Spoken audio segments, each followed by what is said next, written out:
ലോകത്തിലെ 1/3 രാജ്യങ്ങളിലും മതസ്വാതന്ത്ര്യം ലംഘിക്കപ്പെടുന്നുവെന്നും ഇത് ഏകദേശം 4.9 ലക്ഷം കോടി ജനങ്ങളെ ബാധിക്കുന്നുവെന്നുമുള്ള പരിശുദ്ധ സിംഹാസനത്തിൻ്റെ ആശങ്ക ഉയർത്തി വത്തിക്കാൻ്റെ സ്ഥിരം നിരീക്ഷകനും അപ്പസ്തോലിക് നൂൺഷോയുമായ മോൺസിഞ്ഞോർ എത്തേറെ ബലേസ്ത്രോ കഴിഞ്ഞ ദിനം ജനീവയിൽ നടന്ന മനുഷ്യാവകാശ കൗൺസിലിൻ്റെ 55ാമത് സെഷനിൽ സംസാരിച്ച അവസരത്തിലാണ് അദ്ദേഹം ഇക്കാര്യം പങ്കുവച്ചത്. ചില പാശ്ചാത്യ രാജ്യങ്ങളിൽ സഹിഷ്ണുതയുടെയും ഉൾപ്പെടുത്തലിൻ്റെയും മറവിലാണ് വിവേചനവും മതപരമായ നിയന്ത്രണവും നടത്തപ്പെടുന്നത്. അതേസമയം വിദ്വേഷ ഭാഷണത്തെ ചെറുക്കാൻ ലക്ഷ്യമിട്ട് നിർമ്മിച്ചിട്ടുള്ള നിയമങ്ങൾ പലപ്പോഴും ചിന്താ സ്വാതന്ത്ര്യത്തിനുള്ള അവകാശത്തെയും മനസാക്ഷിയെയും മതത്തെയും ചോദ്യം ചെയ്യാനും അങ്ങനെ നിയന്ത്രണങ്ങൾക്കും നിർബന്ധിതമായ പ്രഘോഷണങ്ങളിലേക്കും നയിക്കുന്നുവെന്നും മോൺസിഞ്ഞോർ എത്തേറെ ബലേസ്ത്രോ വിശദീകരിച്ചു. അതിനാൽ സമാധാനം, മനുഷ്യാവകാശങ്ങൾ, നീതി, സ്വാതന്ത്ര്യം എന്നിവയുടെ അടിസ്ഥാനമായ മനുഷ്യവ്യക്തിയുടെ അന്തസ്സ് എന്ന ഘടകത്തെ മറക്കരുതെന്നും മോൺസിഞ്ഞോർ ബലേസ്ത്രോ അഭ്യർത്ഥിച്ചു. ഗോത്രവിഭാഗത്തിൽപ്പെട്ട 25 പേരെ ക്രിസ്തുമതത്തിലേക്ക് മതപരിവർത്തനം നടത്തിയെന്ന RSS മുഖപത്രത്തിൻ്റെ റിപ്പോർട്ടിനെ തള്ളി ഛത്തീസ്ഗഡിലെ സഭാ നേതൃത്വം. തിരഞ്ഞെടുപ്പ് മുമ്പിൽ കണ്ടുള്ള രാഷ്ട്രീയ തന്ത്രമെന്നാണ് ആ വിഷയവുമായി ബന്ധപ്പെട്ട് റായ്ഗഡിലെ ബിഷപ്പ് പോൾ ടോപ്പോ പ്രതികരിച്ചത്. കഴിഞ്ഞ വർഷം നവംബറിൽ ഛത്തീസ്ഗഡിൽ നടന്ന സംസ്ഥാന തെരഞ്ഞെടുപ്പിൽ പോലും ജാതിയുടെയും മതത്തിൻ്റെയും പേരിൽ ജനങ്ങളെ ഭിന്നിപ്പിക്കാൻ ഇത്തരം ശക്തികൾ സമാനമായ തന്ത്രങ്ങളാണ് ഉപയോഗിച്ചതെന്നും അദ്ദേഹം പറഞ്ഞു.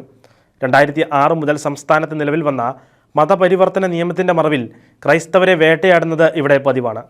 ക്രിസ്തുവിശ്വാസം സ്വീകരിച്ച ഗോത്രവർഗ്ഗക്കാരുടെ ആനുകൂല്യങ്ങൾ ഒഴിവാക്കണമെന്നാവശ്യപ്പെട്ട് ഇക്കൂട്ടർ റാലി നടത്തിയിരുന്നതായും ബിഷപ്പ് ടോപ്പോ പറഞ്ഞു. തിരഞ്ഞെടുപ്പ് അടുത്തിരിക്കുന്ന സാഹചര്യത്തിൽ ന്യൂനപക്ഷമായ ക്രൈസ്തവർക്കെതിരെ ഇനിയും ഇത്തരം ആരോപണങ്ങൾ വൻതോതിൽ പ്രചരിക്കാനുള്ള സാധ്യത ഏറെയാണ്. ഛത്തീസ്ഗഡിലെ 30 ലക്ഷം വരുന്ന ജനസംഖ്യയിൽ 30% ഗോത്രവിഭാഗങ്ങളാണ്. ജനസംഖ്യയുടെ 2% താഴെ മാത്രമാണ് ക്രിസ്ത്യാനികളുള്ളത്. മതപരിവർത്തന നിരോധന നിയമത്തിൻ്റെ മറവിൽ അകാരണമായി അറസ്റ്റ് ചെയ്യപ്പെട്ട കത്തോലിക്ക വൈദികൻ ഉൾപ്പെടെയുള്ളവർക്ക് ജാമ്യം നിഷേധിക്കുന്നതായി പരാതി. ഈ വർഷം ആദ്യം ഉത്തർപ്രദേശിൽ അറസ്റ്റിലായ ഫാദർ ഡൊമിനിക് പിൻഡോ ഉൾപ്പെടെയുള്ള 30ഓളം പേരാണ് ജാമ്യം ലഭിക്കാൻ കാലതാമസം നേരിട്ട് 2 മാസത്തിലേറെയായി ജയിലിൽ കഴിയുന്നത്. ഫാദർ പിൻഡോയുടെയും മറ്റ് 10 പേരുടെയും ജാമ്യാപേക്ഷ മാർച്ച് 1 പരിഗണിക്കാനിരിക്കെ നിയുക്ത ജഡ്ജി അവധിയിലായതിനാൽ മാർച്ച് 7 മാറ്റുകയായിരുന്നു. ജാമ്യാപേക്ഷ പരിഗണിക്കുന്നതിലെ കാലതാമസം ദുഃഖകരവും നിർഭാഗ്യകരവുമാണെന്ന് ബിഷപ്പ് ജെറാൾഡ് ജോൺ മത്യാസ് പറഞ്ഞു. മതപരിവർത്തനം ആരോപിച്ച് അറസ്റ്റിലായ 39 പേരിൽ 7 പേർ നേരത്തെ ജാമ്യം നേടിയിരുന്നു. ഇവർക്ക് ജാമ്യം ലഭിക്കുന്നതുവരെ പ്രാർത്ഥന തുടരാൻ ബിഷപ്പ് അഭ്യർത്ഥിച്ചു.